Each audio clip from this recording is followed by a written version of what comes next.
Yes. Are you done? No? Where you Are going? you on come? Yeah. They see me. Yeah.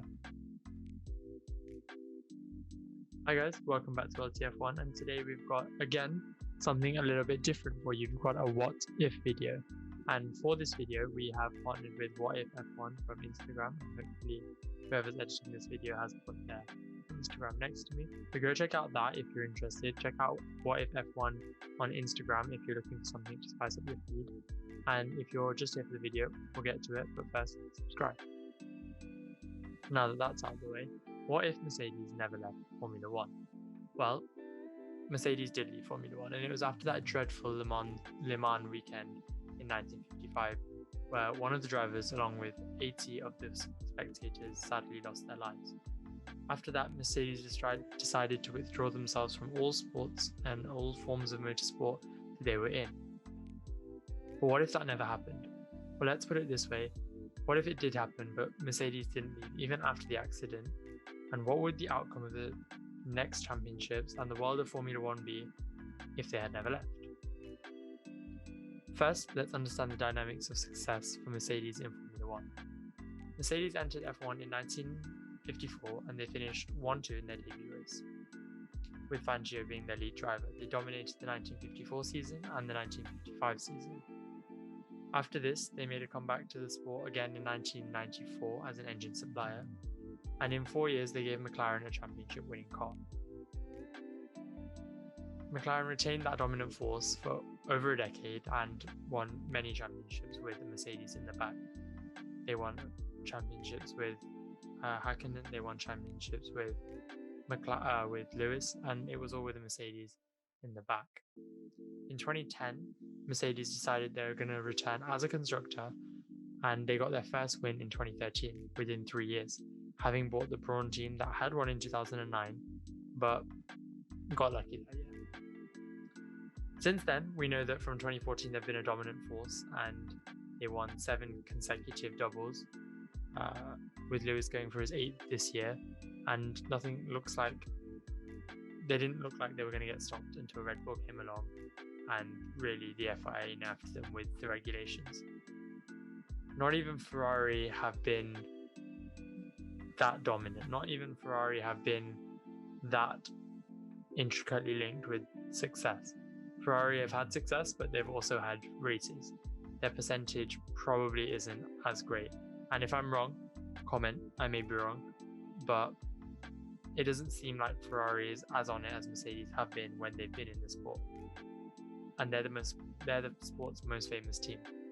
Just imagine if Mercedes never left the sport. In my opinion, the biggest impact of this would have been on Ferrari, who have built their brand off of being at the top of the motorsport for the longest time and having the most amount of championships.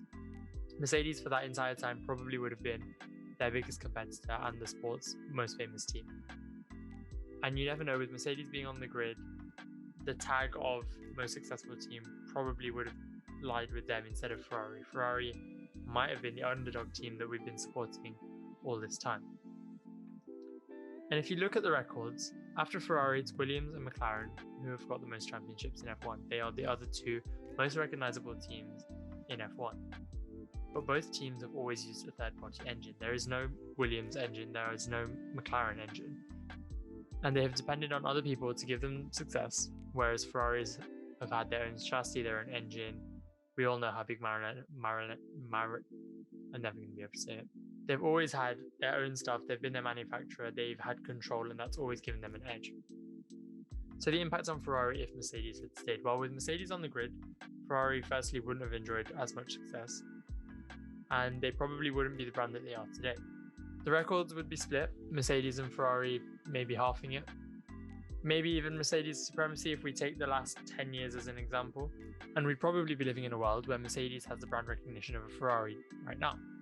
Does that mean your A35 would cost a lot more? Probably. And would it turn a lot more heads? Probably. Would it still look a bit bloated? Probably. But that's not what we're here to discuss.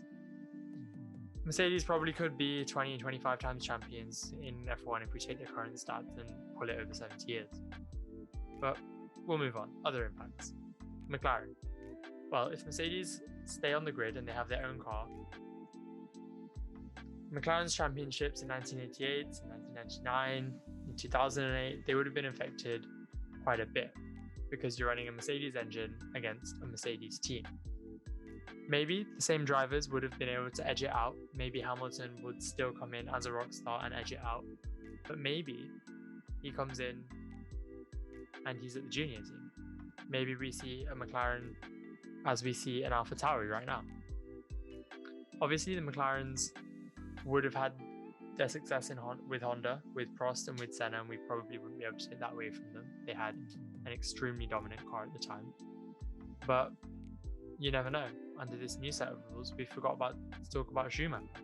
Maybe he's a Mercedes driver through and through.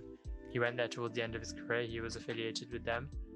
His son Mick almost went for Mercedes instead of the Ferrari Driver Academy. And maybe the Schumacher name is synonymous with AMG and not Scarlet Red. If we take that, then Mercedes are now the only team to have 2 7-time champions in F1.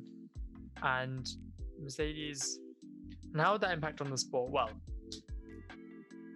we've had approaching 10 years of Mercedes dominance. It's finally breaking, and people have been complaining left, right, and center.